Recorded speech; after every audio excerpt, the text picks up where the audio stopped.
क्योंकि हम ये जानते हैं कि कृषि एक संपूर्ण व्यवसाय है। ये कोई एक अकेली चीज़ नहीं है कि आपने खेत में कुछ उगाया और बेच दिया। जितने किसान इस तरह का कार्य करते हैं, वो शायद उतना प्रॉफिट नहीं कमा पाते। हमेशा एक उदाहरण देता हूँ मैं कि जो 20 रुपए किलो में मक्की बेची जाती है, उसी मक्की से 1000 रुपए किलो का पॉपकॉर्न बनता है।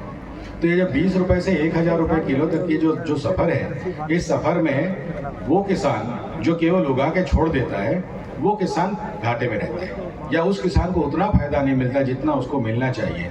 सबसे ज़्यादा समय, सबसे ज़्यादा श्रम और सबसे ज़्यादा रिस्क किसान ने उठाया, लेकिन फ़ायदा बाद के लोग ले गए। कुछ साल पहले हमने यहाँ पर डबलिंग द फार्मर्स इनकम, जो प्रधानमंत्री जी ने हमें एक चुनौती दी थी, तो उसके हमने जो डाटा कलेक्ट किया उसमें हमको ये मिला कि जो किसान सिर्फ खेती के अलावा दूसरे कार्य भी कर रहे हैं, चाहे पशुपालन के कार्य कर रहे हो, चाहे मुर्गी पालन के कर रहे हो, या प्रोसेसिंग के काम कर रहे हो, ऐसे किसानों की डबल इनकम होना ज़्यादा जल्दी हुई, बल्कि दोगुना क्या दोगुने से बहुत ज़्यादा उनकी इनकम बढ़ी। तो इसलिए आवश्यक हो जाता है कि हम किसानी को एक समग्र रूप में देखें। सिर्फ फसल उगाकर फसल को निकाल देना, बेच देना जल्दी से जल्दी, उस तरह से इसको ना देखें। और इसी सब के लिए सिफेट आपके साथ में है।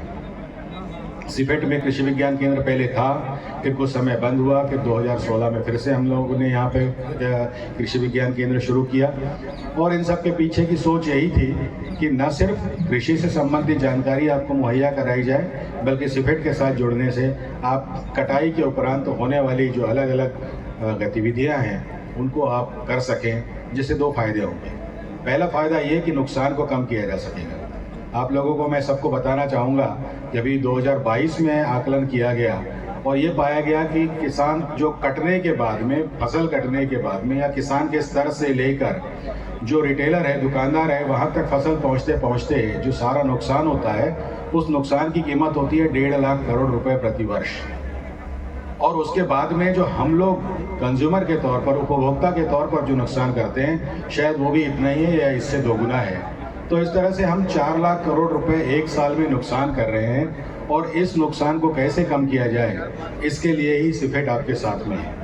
ये नुकसान कम होगा और साथ में आप जो वैल्यू बढ़ाते हैं, वैल्यू बढ़ाने का केवल मतलब ये नहीं होता कि आप उसको किसी नए प्रोडक्ट में बदलें, बल्कि सफाई करके भी, अगर आप किसी अनाज को सफाई करके पैकिंग करते हैं, फल और सब्जियों को आप वॉशिंग करके ठीक से ग्रेडिंग करके पैकिंग करते हैं, तो उससे भी आपकी फसल की गुणवत्ता बढ़ती है, फसल की मूल्य बढ़ता है। और साथ में नए प्रोडक्ट बनाने के भी हमारे पास में बहुत सारी टेक्नोलॉजीज़ हैं। फसल अवशेष का प्रबंधन आपने पिछले कई सालों से, खास तौर पर पिछले 5-10 सालों से आपने देखा होगा कि फसल का जो अवशेष हो जाता है, जिसको हम क्रॉप रेसिड्यू कहते हैं, पराली कहते हैं, उसको लोग जला देते हैं। उसके लिए पूरा भारतीय कृषि अनुसंधान परिषद लगा हुआ है कि हम कैसे इसके लिए अलग अलग तरह के प्रबंधन के आपको तरीके बता सकें। इन सीटू यानी खेत में ही उसको किस तरह से मिट्टी में उसको अवशेष को दबाया जाए, जिससे कि मिट्टी की उर्वरकता बढ़ सके, या आउट सीटू, या जिसको कहते हैं कि बाहर ले जाकर के, खेत के बाहर ले जाके कैसे उसका प्रबंधन किया जाए, उसमें से ऊर्जा निकाली जाए, उसमें से केमिकल्स निकाले जाएं, उसमें से उसकी वैल्यू बढ़ाई जाए। तो इसके लिए बहुत तरह तरह के हमारे पास में टेक्नोलॉजीज़ हैं। और पिछले कुछ सालों में, 2-3 सालों के अंदर हमने बहुत सारे यंत्रों का भी यहाँ पर कृषि विज्ञान केंद्र में हमने खरीदी की है, और ये सब आपके लिए उपलब्ध है।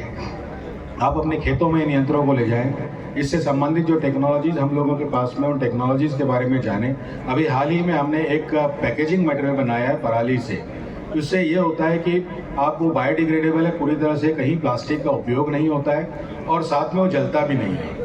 तो इस तरह के जो प्रबंधन के अलग अलग अवशेष प्रबंधन की जो अलग अलग टेक्नोलॉजीज़ हैं, उन सब टेक्नोलॉजीज़ को दिखाने के लिए, और उसके साथ में किसानों से संबंधित और भी जो टेक्नोलॉजी नई नई आ रही हैं, जो यंत्र आ रहे हैं नए नए, उनको दिखाने के लिए ये एक जो मेला किया है, इसके लिए मैं हमारे सिफेट का जो अबोहर का हमारा क्षेत्रीय केंद्र है और साथ में कृषि विज्ञान केंद्र है, मैं इन सबको बहुत बधाई देता हूँ। और इनके